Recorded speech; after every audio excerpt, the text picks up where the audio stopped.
Éloge de la chasse.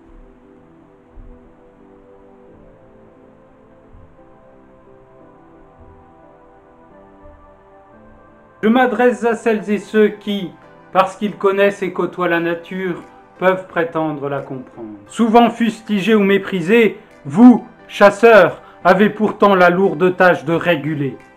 Vous avez une fonction essentielle à la préservation de la biodiversité. Vous savez pertinemment qu'une espèce sans prédateur va proliférer. Prolifération qui impactera les cultures ainsi que les zones habitées. Vous savez, parce que vous le vivez, que le gibier va et vient sans égard au travail des hommes. C'est grâce à vous que nos cultures sont sauves. C'est grâce à vous que nous pouvons manger français. Vous avez une noble passion transmise par des générations qui, avant vous, ont développé l'art de la chasse. Oui, j'ose le dire, la chasse est un art. Bien peu de ceux qui vous méprisent sauraient reconnaître un daguet d'une bichette, un ragot d'une bête noire, une fuine d'une martre. Ils vous conchient, mais n'y connaissent rien. Leur problème, je crois, c'est qu'ils sont médiocres et qu'ils l'ignorent. Seuls ceux qui connaissent la nature peuvent la comprendre. Et quand je dis connaître, je ne parle pas de vagues connaissances que l'on acquiert dans les livres ou les reportages, je parle de la connaissance intrinsèque des choses, de celle que l'on vit au-dedans de soi. La beauté de la nature, certes, mais aussi sa cruauté. Cette nature qui nous fait vivre, mais qui ne s'embarrassera pas de nous laisser crever pour peu que nous ne lui fassions face. Ne soyons pas naïfs, la nature est rude. Vous ne le savez que trop, vous qui, par ces froides journées d'hiver, arpentez les bois, plaines et marais, loin du confort d'un appartement surchauffé. Il y a peu, au détour d'une lisière, j'ai vu un champ retourné. Il avait été, non de la main de l'homme, mais du groin des sangliers. Ils avaient fouillé la terre à la recherche d'insectes, de graines et de fruits. Ce champ retourné avait été planté pour nourrir les hommes. La récolte n'aura pas lieu. Sans récolte, pas de nourriture, pas de pain à la boulangerie, pas d'huile dans nos supermarchés, pas de fourrage pour nos animaux et n'oublions pas de salaire pour notre agriculteur. Avec de tels ravages, il n'y aura ni à manger pour vos enfants, ni de moyens de subsistance pour nos paysans. J'ai vu dans nos forêts un sylviculteur se battre contre les ronces pour atteindre de jeunes arbres aux pousses bien tendres. Les cervidés, en les mangeant, empêchent la croissance de ces conifères, empêchant l'homme d'en tirer sa subsistance.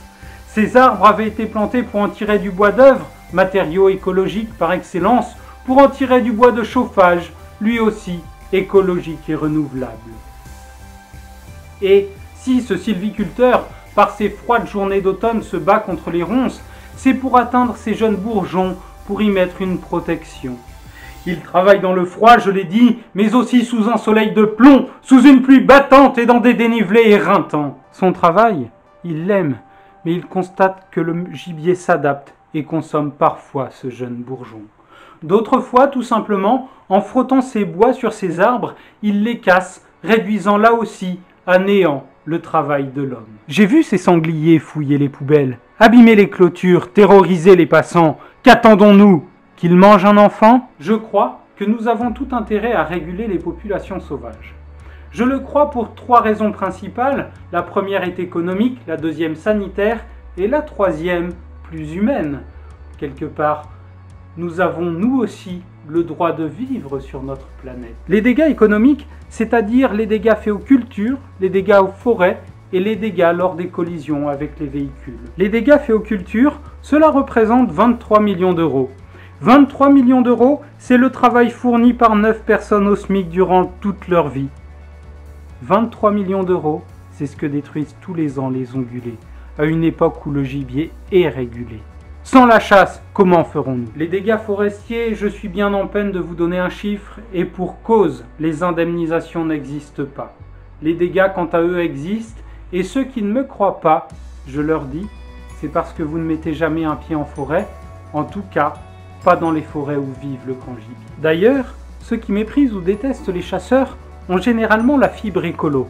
Ils veulent du bois pour leur maison, du papier pour leurs emballages et des bûches pour leurs cheminées.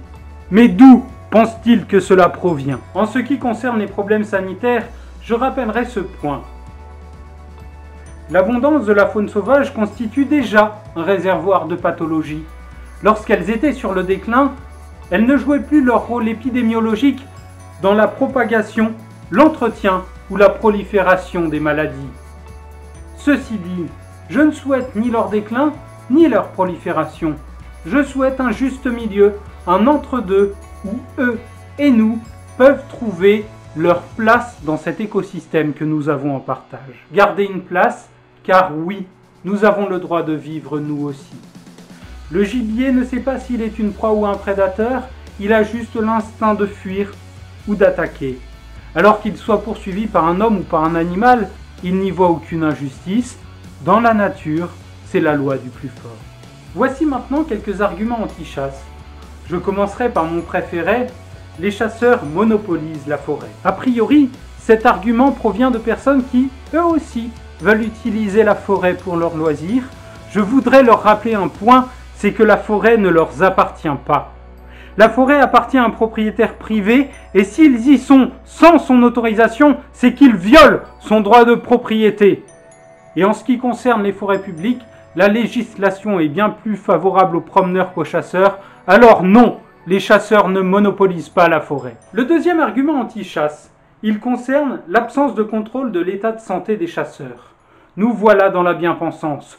Nous voilà avec des personnes qui prennent les adultes pour des enfants et les chasseurs pour des délinquants sous contrôle judiciaire. Non, les chasseurs ne sont pas des gens irresponsables. En tout cas, pas dans des proportions différentes du reste de la population. Le troisième argument anti-chasse, vous vous y attendez peut-être, concerne l'alcoolisation supposée des chasseurs. Ces bien-pensants nous disent les chasseurs boivent pendant leur repas de chasse. Oui, peut-être, pas tous. Et même ceux qui boivent, est-ce que cela suffit à les traiter d'alcooliques? Je ne le pense pas, je ne le crois pas. Et d'ailleurs, les chiffres le prouvent, aucun des accidents de chasse n'a été dû à l'alcool. Donc non, l'alcool n'est pas une raison suffisante pour interdire la chasse, ni même pour la restreindre. Alors, vous l'aurez compris, la chasse est utile, elle est même nécessaire. Elle permet la sauvegarde de l'emploi et la préservation de la biodiversité, ce qui y inclut l'homme bien entendu. Merci de m'avoir écouté, donnez votre avis en commentaire, même s'il est contraire, il me fera plaisir.